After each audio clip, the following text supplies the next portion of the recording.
नमस्ते दोस्तों, आपका स्वागत है हमारे कहानी और स्टोरी चैनल पर। यहाँ हर रोज होती है एक नई कहानी, तो तैयार हो जाइए क्योंकि हम आपको सुनाने वाले हैं भूतिया भानगढ़ किले की कहानी। तो आपका स्वागत है।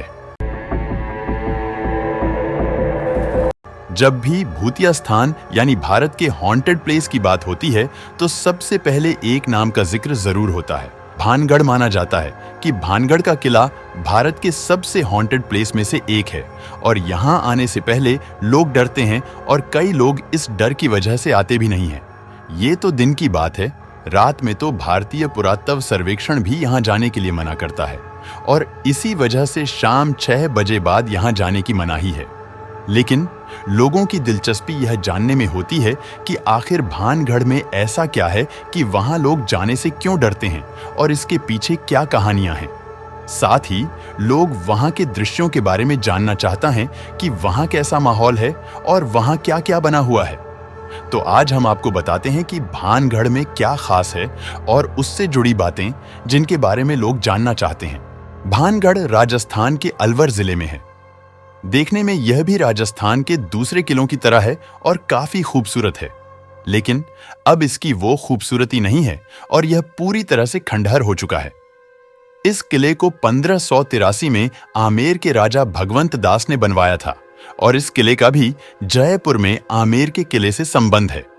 कहा जाता है कि पहले यह भी अन्य किलों की तरह काफी खूबसूरत था, लेकिन बाद में एक श्राप की वजह से इसका ये हाल हो गया।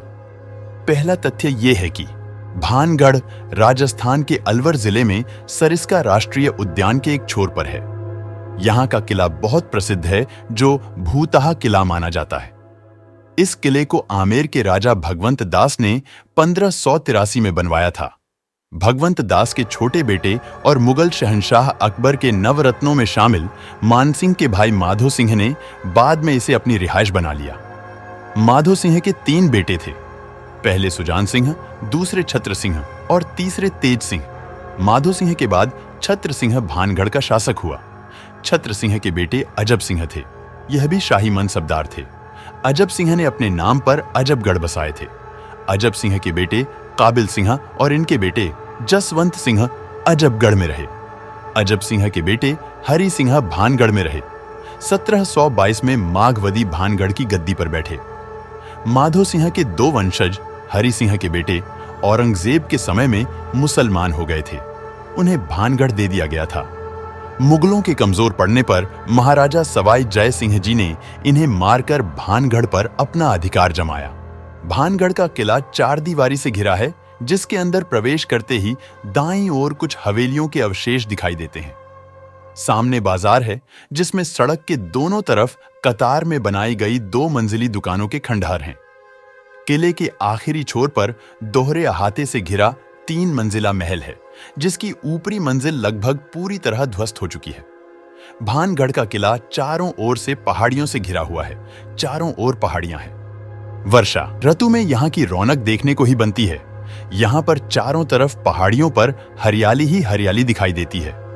वर्षा ऋतु में यह दृश्य बहुत ही सुंदर हो जाता है। भानगढ़ को दुनिया के सबसे डरावनी जगहों में से माना जाता है।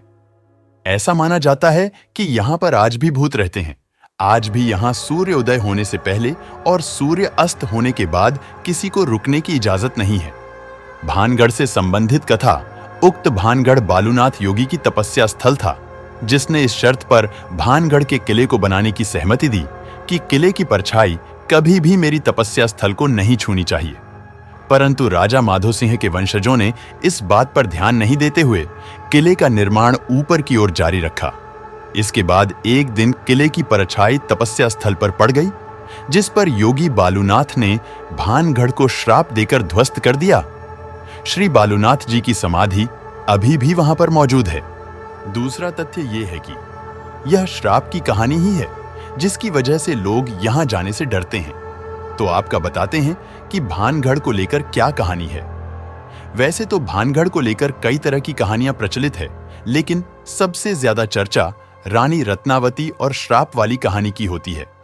कहा जाता है कि यहां एक राजकुमारी थी, जिनका नाम था रत्नावती।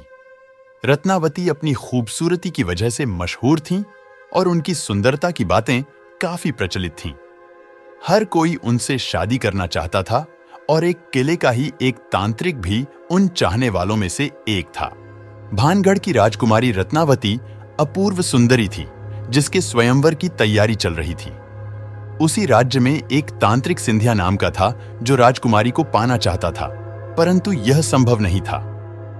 इसलिए तांत्रिक सिंधिया ने राजकुमारी की दासी, जो राजकुमारी के श्रृंगार के लिए तेल लाने बाजार आई थी, उस तेल को जादू से सम्मोहित करने वाला बना दिया। राजकुमारी रत्नावती के हाथ से वह तेल एक चट्टान पर गिरा तो वह चट्टान तांत्रिक सिंधिया की तरफ लुढ़कती हुई आने लगी और उसके ऊपर गिरकर उसे मार दिया। तांत्रिक सिंधिया मरते समय उस नगरीव राजकुमारी को नाश होने का श्राप दे दिया, जिससे यह नगर ध्वस्त हो गया। अब कहते हैं कि यहाँ औरतों की चीखने और रोने की आवाज आती है।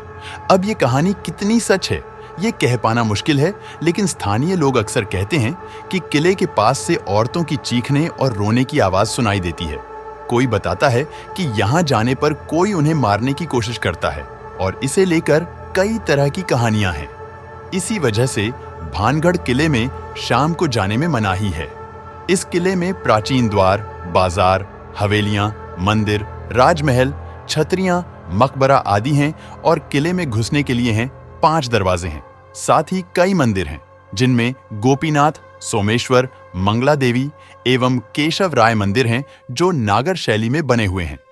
इसके अलावा पूरी बस्ती एक के बाद एक 3 प्राचीरों से सुरक्षित की गई है। बाहरी प्राचीर में प्रवेश हेतु 5 द्वार बने हुए हैं, जो कि उत्तर से दक्षिण की ओर क्रमश अजमेरी, लाहौरी, हनुमान, फूलबारी एवं दिल्ली द्वार के नाम से जाने जाते हैं। मगर अब वहां बने मकानों पर छत नहीं है और सिर्फ दीवारें बची हैं।